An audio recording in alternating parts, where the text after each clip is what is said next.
জীবনে আরেকটা জিনিস বলেন, আমাদের এই জীবনে অনেক কাজ করি আমরা। কারোর লক্ষ্য উদ্দেশ্য এমপি হওয়া, কারোর লক্ষ্য উদ্দেশ্য বড় ডাক্তার হওয়া, বড় লোক হওয়া, অনেক উদ্দেশ্য আছে।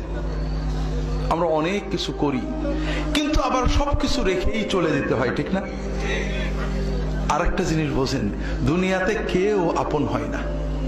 যে বউ আপন, 2 ঘন্টা আপন থাকেতে 4 ঘন্টা ঝগড়া করে, আছে না নেই? যে ছেলে আপন, সে 2 ঘন্টা কথা শুনে তো 4 ঘন্টা কথা শুনে না, ঠিক না বেঠিক? যে ভাই আপন, সে ভাই 2 ঘন্টা আপন আর 2 ঘন্টা পর। যে বাবা আপন, যে সবচেয়ে আপন মা আপন, সেও দেখা যাচ্ছে আরেক ভাইয়ের কথা শুনে পর হয়ে যায়, হয় না? হয় না হাজেরিন? দুনিয়াতে কেউ 16 আনা আপন হয় না। আমাদের এই জীবনটা পরকে আপন করার, মানুষকে খুশি করার জন্য একটা সংগ্রাম। ছোটবেলায় বাবা মাকে খুশি করার চেষ্টা করেছি, পারিনি, কত মারছে, ঠিক না বেঠিক?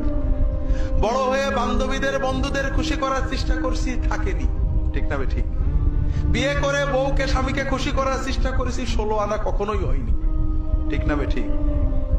কর্মক্ষেত্রে, জীবনে, সব জায়গায় আমরা 12 আনা ব্যর্থ, যদি 4 আনা সফল হইও, ঠিক না বেঠিক?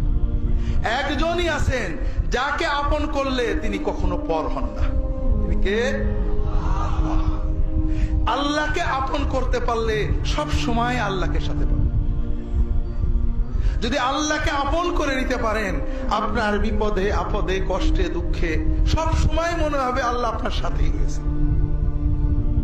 যে বেদনা কারোর কাছে বলা যায় না, বউয়ের কাছে বলা যায় না, মায়ের কাছে বলা যায় না, যে আনন্দে কাউকে শরীক করা যায় না, যদি আল্লাহকে আপন করতে পারেন, সেই আনন্দে আল্লাহকে শরীক করতে পারবেন, সেই বেদনার কথা আল্লাহর কাছে বলে বুকটাকে হালকা করতে পারবেন।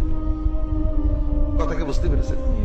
কাজেই ভাইয়েরা, আসেন না সবাই নিয়ত করি যে এত সহজ কাজ আমরা নিয়ত করলাম, আল্লাহ আমার বাকি জীবন যতটুকু আছে, একদিন হোক আর 100 বছর হোক, আমি তোমার ওলি হওয়ার চেষ্টা করব।